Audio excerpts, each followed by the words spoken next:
Mous Limitless 3.0, third time's the charm, right? In short, if you need a tough case that can take a beating, look pretty, carry a few cards, mount magnetically, and still be able to charge your iPhone wirelessly, then you should definitely get the Mous Limitless 3.0. Now, if you don't need all of that, then should you still get the Mous Limitless 3.0? Because after using this product for months on end now, that's really the only question I think you need to ask yourself if you're looking for an iPhone case. Third iteration of the Mous Limitless has several notable upgrades, and that's really awesome to see when a company is actually trying to make their products better. I've been reviewing cases for years now, drowning iPhone since 2012, and have become quite jaded when a company says new and improved. But that's not the case with Mous's iPhone 11 lineup. They are definitely better, and it's cool to see that in action.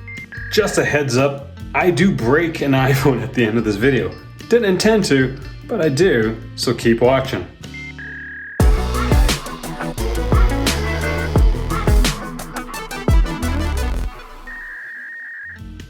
At Mobile Reviews, Monty and I base all our reviews on actual usage. We're reviewers, not influencers, and the only thing we care about is to stop you guys from giving your money to companies that don't deserve it. But that doesn't mean we're not going to have some fun doing our reviews. The Mous Limitless 3.0 still takes top marks in my scoring system, but doesn't rate as high as the 2.0. More on that in a few seconds. Now, when we reviewed the Mous Limitless 2.0, we put the case through the ringer, dropping it a whopping 48 times before having our iPhones die. Just a tiny bit.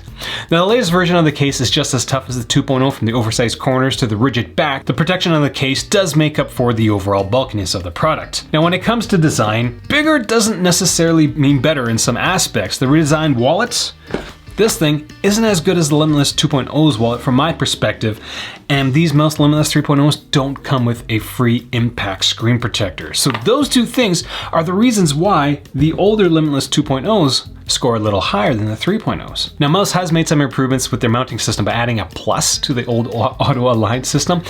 This new system features a ring of one-way magnets that are Qi compatible. Now, on top of all this extra functionality, Mous does allow you to pick a bunch of different colors and textures, including bamboo and leather. Now, the older design of this case is a little understated, we'll say. It's very subtle and very quiet, but the Mous Limitless 3.0 does have some mighty limitless features. In terms of overall design, you'll notice the Mous Limitless 3.0 is larger than the 2.0 version. When installing your iPhone in the case, you'll also notice that Mous included a micro-fibre back to provide extra scratch protection for your very, very expensive iPhone. You'll also notice that the edges have been improved. The 1.0s are very slick, the 2.0s are a decent improvement, and these 3.0 edges are pretty great. They're not as overwhelming as stuff from like Spec, but it's still very, very grippy. You'll also notice that the Limitless 3.0 allows you to stow not just one, but 2 extra SIM cards, as well as a SIM card tray removal tool. Storage area for all those little doohickeys is recessed, so there is a gap between the frosted iPhone back and the tray tool. But that doesn't really matter because the tray tool doesn't actually scratch the back of the iPhone if you try.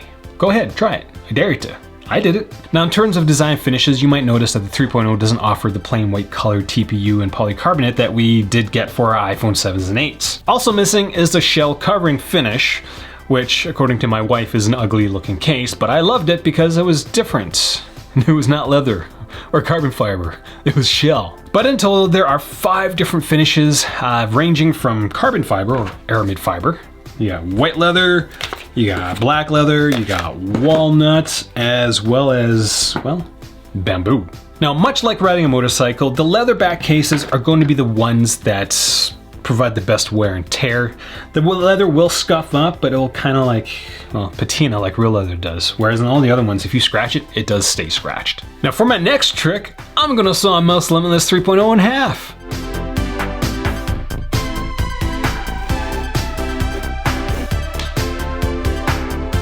Oh, man. This back is something else. That actually took a lot of effort, especially when you compare it to something like this OtterBox. Like, it took a lot of effort to bend that in half, and this, like, easy peasy. Those are the magnets. That was way easier than I thought it would be. I thought they'd be buried inside the polycarbonate, but they're not. And these are the one-way magnets. Notice that one side will stick, and the other side, not really. which is pretty neat. And I only did this to see, you know, kind of how tough it was, as well as to take a look at some of those new magnets. And that was really just something to distract you, because I really don't know any good sleight of hand tricks. You know the ones where you're like, hey, look, key, nothing in my hand, I'm gonna put it in here, blowing it, and like the key disappears. Now, as I said earlier, the auto align system has been updated. There's a plus there now. So now these magnets are larger, which means there's a stronger connection to the back of the iPhone and the accessories. Now the magnets on the Mous Limitless 2.0 sufficed to keep things in place, sort of, but they were a little weak because they would come off quite easily. Whereas in these bigger ones, as you can tell, I'm a little harder, but if you go hard enough, it will come off eventually. But better. 3.0 magnets, better than 2.0 ones. Now there's a lot of similarities between the 3.0 and the 2.0. The Mous 3.0 still has that taper edge along the top, which means, you know, using your iPhone is very nice along the middle where you spend most of your time anyways. The updated version also allows you to access everything normally you would on an iPhone case, including the volume buttons. The only downside is that it doesn't quite have the same satisfying click that you would find on, say, like the Rhino Shield mod in Solid Suit. The large magnetic mounting system is quite secure and easy to use. It doesn't get in the way of Qi charging, as I mentioned before. This makes it fairly attractive from a consumer point of view. I mean, you're gonna find yourself being drawn to it. I know, bad magnetic pun. You'll find that mounting your iPhone in this entire setup provides more positive feelings than negative ones. Okay, that's the last one. I swear, no more magnetic puns. Now the Auto Align Plus system allows you to take your iPhone further, and that's the big reason why the Limitless 3.0 is one of the best cases for the iPhone. You have the option of a wall mount, vent mount, a suction cup mount, and two wallet options, a flip wallet and a card wallet. And as you saw a couple minutes ago, the mag mounts are quite strong and allow you to use your iPhone in any orientation that you want. Now, I didn't have any issues driving with the vent mount or the suction cup mount, as the entire setup, even with the 11 Pro Max, stayed on the mount during my daily commute. But honestly, Mous, one of the things that you should just give it to us is to give us a magnetically mounted Qi charger already. Just do it. The Mous Limitless 3.0 card wallet attachment has been updated. It's a lot beefier than the 2.0 version. I know some of you guys had issues with the adhesive on the old version, but for my time with the new version, I can safely say that it's not there anymore. As a side note, Qi charging will not work with the card wallet because the extra thickness, to make sure it fits on properly, it just increases the thickness too much, so the Qi charging, the induction doesn't quite work, which kind of makes sense. You can't have it all. Now for me, the most disappointing thing about the wallets is that, well, they updated it, so there are a couple of good things, but I really miss the flappy on the 2.0. The flappy is nice because that means you get to stuff a lot of extra things into your wallet and still be able to keep it closed because there's a flappy on top. Also, this secret card part on the back, they've moved it onto the inside of the flap, which isn't bad. There is still a hidden pocket on the inside flap of the flip wallet, which means that Mous was able to add a stand like this. So, you know. So if you're ever sipping espresso with your dog and watching Project One Way, you can just, do that all with this flip wallet, right? The bad thing about this redesigned wallet is that with 4 cards, cash, and whatever else you want to put onto it, there is almost no chance that the flap of the wallet's going to sit flush with your iPhone. Now, before we talk about how tough this case is, if you're planning on getting one of these Mous cases, make sure you use my code BOO sponsored post. It gets you 20% off. BOO sponsored post? Now listen, I'm a reviewer, I'm not an influencer. I do try to get codes for all the products that rank well in my top 10 list. Mous didn't pay for this video at all. They're not compensating me for this time. They provided me the cases, but they didn't give me the iPhones that I'm, well, smushed. Again, reviewer, not an influencer. Oh, and by the way, I just found out that my code stacks on Mous's own promotions. So 50% off plus 20% off. Back to the question I asked at the beginning of the video. If you don't need all these extra features with the Mous Limitless 3.0, should you get it? The answer is, drumroll Monty, no. Go with the Mous Contour instead. It's thinner, lighter, and it handles better. And it's just as tough. The edge of the Contour feels incredibly thin. And that's a really big deal, especially if you're getting the iPhone 11, because the iPhone 11 is only like, I think, a fraction of a millimeter thicker than the Pro versions, but it is very, very noticeable. So if you don't need all these extra doohickeys, wallets, and mounts, go with the Mous Contour. Just as tough, but handles so much better. Now, much like triple layer dessert, this triple layer case offers satisfactions for all its intended purposes. Now, most cases are made from polycarbonate and TPU. The Mous 3.0 is made from TPU, TPE, as well as polycarbonate. Some cases are just TPU, and some manufacturers that produce just TPU cases claim to have crazy drop protection with a piece of TPU, and it's like, it says 13 feet here, and this thing is just, this luau case is just so terrible. Like, the marketing fluff is Now, while the 3.0 isn't as slim as the previous version, the bulkier back does come with its benefits. It's kind of like hiring a bodyguard named Gary. You might scoff at the name, you might scoff at the added bulk, but you'll be happy to know that the back of the case is going to provide protection for your iPhone back against axe strikes. Yeah, I know. And if your iPhone lands face first, the oversized corners will offer some more protection than your average case. The rigid back also ensures that the corners don't pop off when you drop it face first. Now, with all that being said, still get a screen protector. I definitely recommend it. As a side note, if you want to know what screen protectors I personally like to use with them, do check out that video. This iPhone 11 Pro Max actually has a sapphire screen protector on it right now, and it is stunning. All right, now let's show you how many bad things you can do to your iPhone in a Mous Limitless. So it's been viciously cold where I'm at. For the last week or so, it got as cold as minus 31 degrees Celsius here, but minus 24 degrees Fahrenheit. And I've left a Limitless 3.0 out in this weather for about 4 days. We're gonna do a thermal shock test. So I've got a pot of boiling water going in the office. We're just gonna chuck that in there. We're gonna see what happens. Should be fun.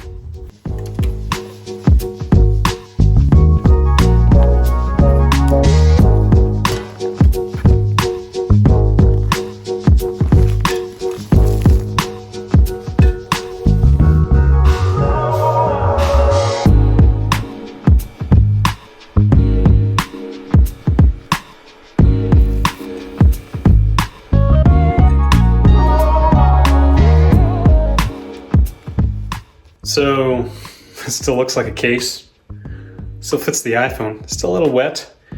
Did you think anything was gonna happen? Nothing was gonna happen. It just looked cool. Okay, now let's go drop it.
The moral of the story is don't take an axe to the weakest part of the case, which would be the button area, because there's no TPE there. So their specialized impact protection stuff does not exist there, and my axe strike ended right there. So bit of a dumbass, but yeah, so this is going to be a great case if you don't hit it with an axe.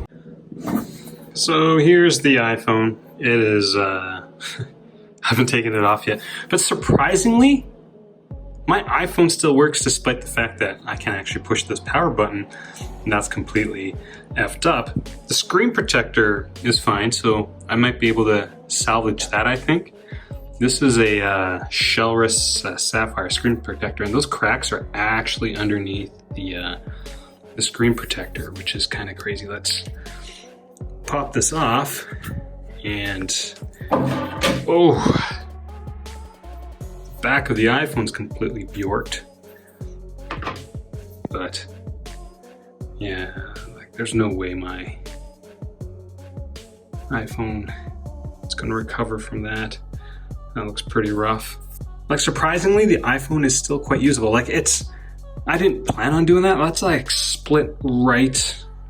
So unfortunate. So unfortunate. So I guess the moral of the story is with the Mous Limitless, if you're gonna drop it, try not to drop it in a way that, yeah, like that. Oops, sorry mouse. Everything's done because I don't have another iPhone to break. But all in all, like, unless you're dropping a very sharp object here that's sharpened like my axe is, you should be okay with the Mous Limitless 3.0. But does this not make you sad? Like, the camera still seems like it works.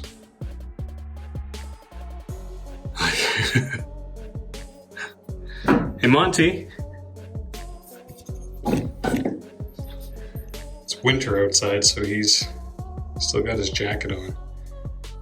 But, like, pretty beat up iPhone. This part's completely bjorked, and camera still works. That's pretty cool. So that's all I got for this video. Questions, comments, leave them down there. Again, if you're planning on getting a mouse product, use my code. You get 20% off. That's a great deal. You get a discount, I get a little bit of a kickback. Mouse sells a product, like literally everybody wins. It's awesome. It's the first time watching one of my videos, I do encourage you to click subscribe, produce content once a week. With 2020, as you'll notice, new setup. We're gonna be doing things slightly differently, better, more efficiently, quicker. So I'm excited to start filming a lot of stuff in here. It's minus 30. It's minus 27 degrees right now. When I was doing some of the footage with the hot water toss, it was like minus 31 out. So it's pretty chilly. And this basement studio is so cold. Like, I've been talking, usually when it comes to videos and stuff, by the time I'm done a video, I'm kind of sweating. I have the armpit sweats, and you can definitely tell I do not. Like, my fingers are like so shrivelly and cold. I can't wear any of my rings because they all fall off. It's just so bloody cold down here. Oh, and the furnace has to be turned off because there's a vent and it's just so loud. So, you know, I'm gonna go put on a jacket pretty quickly here. I didn't tell you to go. Slacker. It's a good thing I don't pay him.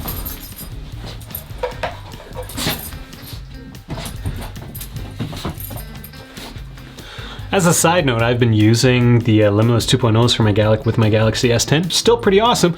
What isn't awesome is the Zag screen protector that I put on. Can't get rid of those bubbles for the life of me. Nothing like putting on a crappy product like a Zag screen protector on a really expensive device. Like, it just...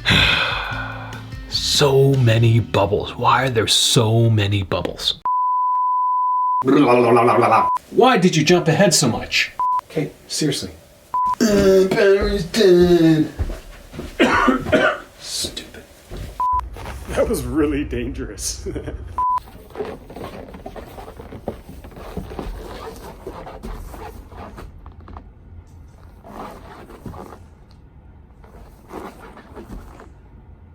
This is actually much harder than it looks.